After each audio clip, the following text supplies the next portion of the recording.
This video will cure your overthinking. A sad study came out a few years ago from Stanford that said that 58 out of every 60 minutes, we are either thinking about the past or the future. Are you like this? Are you an overthinker? Well, if you want to cure your overthinking, this is the video for you. Now, there are many ways to quiet the overthinking mind that absolutely do help. They work, right? Supplementation, meditation, journaling, breath work, right? If you're overthinking, then you're also under breathing. And I have courses about all of that in the description below. They really do help, but without what I'm about to share with you in this video, they won't stick. You see, the mind is a terrible thing to overuse. Overthinking is a problem, right? It's a problem that has existed for as long as humans have existed. Even Mark Twain many years ago said, "I am an old man and have known a great many troubles, most of which never happened." Overthinking is the art of creating problems that don't exist. See, you must realize one thing: the mind is a great servant, but a dangerous master. And the problem is you are probably being controlled by your mind. But if you want to end your overthinking once and for all, then you are in the right place. Watch this video to the end. Once upon a time, there was a king who had the most beautiful but very wild horse. Now, this horse could not be tamed. The king decreed that he would handsomely reward anybody who could subdue his stallion. Many people tried with all their strength, but none was strong enough to overcome the animal. Even the mightiest were thrown off and injured. Well, some time passed until one day the king saw the horse meekly obeying some newcomer's instructions. The king was amazed and demanded to know how this man has succeeded where so many had failed. The horse tamer replied, "Well, king, instead of fighting your stallion, I simply let him run free to his heart's content. And eventually he became fatigued and submissive. It was then no problem to befriend your horse and gain command." Now, your mind is just like that horse. If you fight and wrestle with it, you will never achieve mastery over it. So you must adopt the wise horse tamer's method. Let the mind follow its impulses and tendencies without restriction until it becomes ready and willing to accept our authority. Give the mind free rein. Don't suppress it. Merely watch it and get to know it. You see, to quiet the mind by force is as pointless as trying to flatten out the ocean by force, right? You just make more waves. What you resist will persist. So the secret is, do not try to stop the waves, but allow the waves, because the nature of the ocean is to have waves, and the nature of your mind is to have thoughts. You can't think your way out of overthinking. It is only by stopping, right? A full stop. Place your attention back in a pure, present awareness state. And the mind will automatically still because you are no longer feeding it with your attention. You're no longer making waves. Present awareness is the answer. There's an ancient story from the Buddha, and a reporter, he goes up to the Buddha and asks him, "Sir, are you a god?" To which the Buddha says, "No." The reporter asks, "Okay, are you a saint?" The Buddha says, "No." The reporter then says, "What are you?" "I am awareness." There's another story where it was the master's day of silence, and a traveler had begged for a word of wisdom, something that would guide him through his journey. Now the master, he nodded and took out a sheet of paper and wrote a single word on it, handed it to him. Awareness. The visitor, he was confused. "Sir, this is too brief. What does this mean? Could you please expand on it a bit?" The master took the paper back and wrote, "Awareness, awareness, awareness." "But what do these words mean?" said the stranger helplessly. The master reached out for the paper and wrote, "Awareness, awareness, awareness means awareness." See, we live in a world of always doing and fixing, which is why I love Anthony DeMello's book, which is titled quite boldly, "Stop Fixing Yourself." In this book, he says, simply be aware of yourself and things naturally fix themselves. Now, how do we cultivate this awareness? How do we do it? Well, it's not a doing as much as it is a being. You have to know who you are. And I don't mean with a thought. You see, a thought about a tree is not a tree. It's a thought about a tree. A thought about God is not God. It's a thought about God. And so a thought about you is not you. It's a thought about you. You see, who you are is prior to thought. You see, most people live their lives believing that they are the voice in their head, right? This chatterbox. But that's not true. And most people, they never investigate. They've taken it on as fact, as true. But you are not the voice in your head. Because if you were the voice in your head, then who is observing the voice in your head? Because anything you can observe, you cannot be. This is why the Zen monks have a riddle that goes, if you see the Buddha on the road, what do? And the answer is, kill him.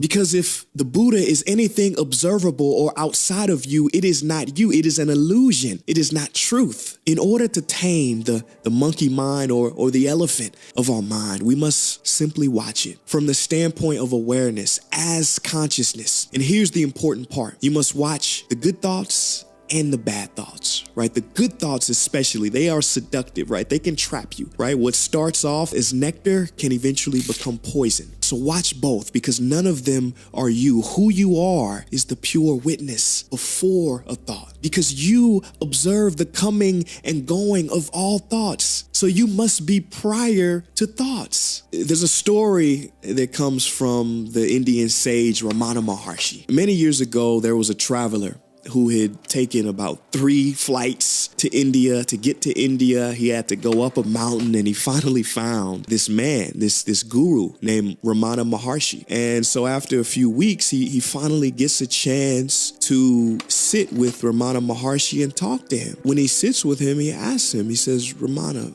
Master, can you tell me who I am? And Ramana, he looks at him and he says, go back to where you came. And this shocked the man, right? It shocked everybody who was in the room. They say, huh? Go back to where you came. This man took all of these flights and traveled all this way to see you, and you say go back to where he came? How insensitive. But what he meant by go back to where you came, go back to that place before ideas, before you created an identity of who you think you are, before the stories. Go back before all of that. Go back before thoughts. Go back to where you came. Now, I love this story because what happens when you go back? Well, you find out without a doubt that you are not the thoughts. Anything you observe cannot be you. You see, the brain is not a creator. It is a receiver, and I'll prove it to you. Close your eyes and take a deep breath. Now tell me what your next thought is going to be. Go ahead, pause this video and do it. You see, what you find is it is impossible to predict your next thought because you didn't create it. So when you say my thoughts, that's actually incorrect because it's not yours. It simply came to you. Nisargadatta Maharaj said, the problem is you think you have thoughts. No, thoughts happen. They're like farts. They just kind of pop up. You know this. We all intuitively know this. This is why when you forget something, you say, oh, it'll come back. It will come back.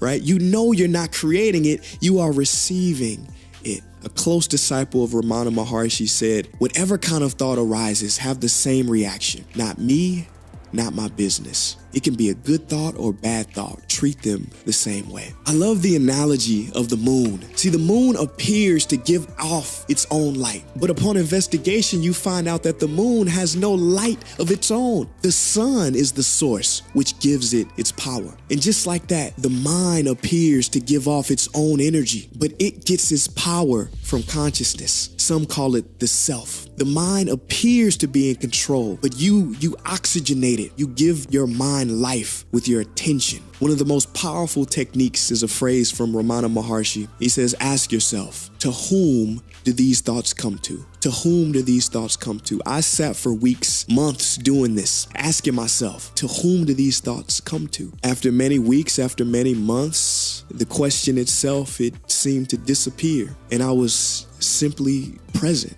No thought, no me, no idea of me. This is a very powerful pointing if you stick with it. When you do this, you find out what you think you are not. You see, you have a body, but you are not the body. There is something that observes the aging process of the body that itself doesn't age. Your awareness of aging hasn't aged. You had the same awareness when you were 2 as when you were 22. It's the awareness that we want to stay with. You see, you have a mind. You are not the mind. There is something that can observe the thinking process. that must be before the thoughts happen. And the final tip I want to give you is what happens when you do these practices. You see a cultivation of trust, a trust in the way things are. You see, the intensity of your overthinking is in direct proportion to the intensity of your desire for a certain outcome. It is the attachment to the outcome that creates overthinking. But once you realize that all is well and unfolding as it should, you find peace. You find peace in the now. Many years ago, there was a king, and the king had many counselors, but one counselor in particular he loved, he trusted very dearly. And this counselor would always tell the king, say, "King, all is well and unfolding as it should," right? He would say, "All is well and unfolding as it should." Now, the other counselors, they absolutely hated that this counselor had such a close relationship to the king, right? They were jealous. So one day, the king, he was getting his royal haircut, and the royal barber nicked the king as he was shaving his beard. Freak accident, almost hit a vein, and the king, he had to get stitches, right? Well, the other counselors, they knew this was their moment. This was their moment to sabotage the other counselor. So they waited until everybody was together, and they asked the close councilmen, they said, what do you think of the king's almost tragic accident? And the counselor said, well, yeah, what do I think? I think all is well and unfolding as it should. The king got upset. He's like, "What? All is well and unfolding as it should? What do you mean? I almost died. All this blood came out. I have permanent scar, stitches. Guards, lock him up. Lock him in the darkest, deepest dungeon." Quite a reaction. Well, later that day, the king, he was so upset, he wanted to just clear his mind. So he would often take his horse out and just ride, just to kind of get into flow and just go out and get into nature. And so he rode his horse, he rode. He lost track of where he was, and pretty soon he was outside of his kingdom, and he was in a land of the cannibals. And before he looked up to recognize where he was, he got snatched off of his horse by a cannibal. Well, they tie the king up, and later that night, what cannibals do, they eat people. So they tie him up and they get ready to roast him. And before they put him over the fire, one of the cannibals, he looks at the king's neck and he sees a scar. And he says, "Oh, we can't sacrifice him. He's not worthy of our gods. We can't eat him. He's impure. Let him go." So the king, he takes his horse and he finds his horse and he takes it and he rides back to the castle. And he's thinking, he's like, "Oh man, my counselor was right. Had I not got this scar, they would have surely eaten me." So he says, he gets to the castle and he says, guards, let him out of the jail. You know what? I will let him out. Give me the key." So he goes down to the deepest, darkest dungeon where he left his counselor, and he opens the gate and he says, "Counselor, you were right. When I took my horse out, I got attacked. I got captured by these cannibals and they were going to eat me, but they saw the scar, so they didn't eat me. You were right. All is well and unfolding as it should." And the counselor, he was just in his cell. He was in meditation, and he said, "Yeah, but that's not all, king." And the king says, "Well, what do you mean?" He says, "Well, who is the one who normally accompanies you on horseback when you want to free your mind?" He says, "You are." He says, "Yes, that's right. And had you not thrown me in this deep, dark dungeon, I would have been there with you, and they would have sacrificed me instead. All is well and unfolding as it should." So I want to leave you with a practice. It is one of my most powerful practices to awaken to this awareness, to come into presence. It's a technique that particularly aligns with the Western mentally focused mind, and it is called neti neti. So neti neti is a Sanskrit term meaning not this, not this. In layman's terms, it means that if you want to know who you are, then you have to know who you are not and discard it. You see, anything you think you are not, because it is simply a thought observed by you. Now, when you do this, you come to a place of silence. You don't find the answer. The question spontaneously combusts and you are left with silence. And as the great Sufi poet Rumi said, silence is the language of God. All else is poor translation. So practice this with me. I want you to sit comfortably in a quiet place, relax your shoulders, allow your eyes to close, take a deep breath. And as you breathe in, think to yourself, "I am." And as you exhale, think to yourself, "Here." So I want you to repeat this for a few minutes. You breathe in, "I am." You breathe out. Here. I am here. I am here. Notice how your mind and spirit respond to this simple declaration. Now, without using your thoughts, associations, perceptions, emotions, or memories. Are you black? Are you white? Are you neither? Are you a man? Are you a woman? Or neither? Are you a spiritual being? Are you a human being? Or neither?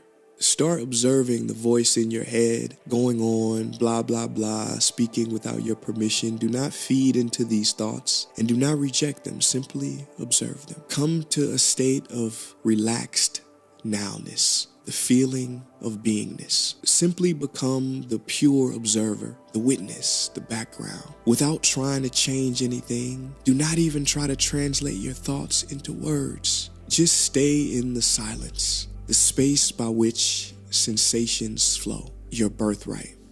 Come home to a place that you never left.